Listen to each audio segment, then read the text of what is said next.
Being a critical factor of production, land has become the go-to investment tool, promising higher returns.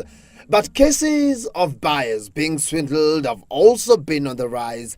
Others have unknowingly been entangled in legal battles after land deals go sour. Even I've seen a case like in the river where somebody bought land, and then when they went to check on it, they found it was not that was a shanty.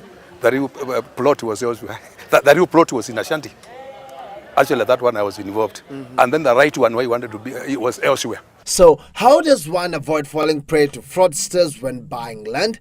Scholar Kayogira, an advocate of the High Court, advises that conducting due diligence before committing one's finances is a rule of thumb. And this is because land is not something that you buy for 5 shillings or 20 shillings. It is quite a commitment financially. So you would want to know that whatever investment that you're getting into is a legitimate investment, that you'll get value out of it. After identifying and getting interested in a piece of land, always start by asking for a title deed to prove ownership. This is often attached to an agent appointment letter should a land agent be the one selling the land. One should then conduct a land search based on the details on the land title. A land search costs 500 shillings and may take up to a week. Assuming you've been told come back after 3 days, you go collect the results of the search. It will be the same form, but on the flip side is where they will fill the details of the registered owner, whether there are any cautions on the property, whether there is any charge or mortgage on the property. Then it has to be sealed by the land registrar. It's here that you may wish to rope in a land surveyor to ascertain the land's ground position and acreage. As you do this, a sale agreement ought to be in preparation.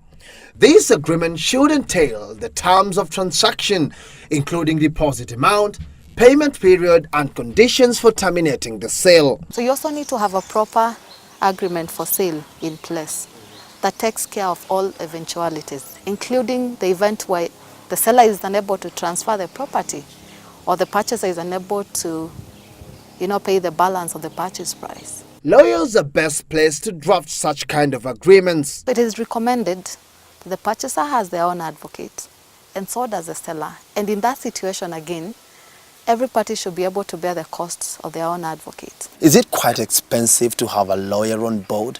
They're not too expensive. It's more expensive to be wrong. The fee for between, I believe, 0 to 5 million is a percentage, 1.5%.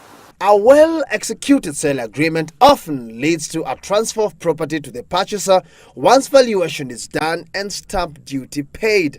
Experts advise that payable amounts should never be given to the seller, but rather be held in trust by the relevant advocate. Even after signing a sale agreement, subsequent checks and site visits are recommended. Land can never be an emergency. It is never that deal that must be done today. Take your time. Missing land titles, not for sale signs, prolonged idleness, and conflicting ownership are all indications of a bad land offer. Patrick Igunza, Property Insight.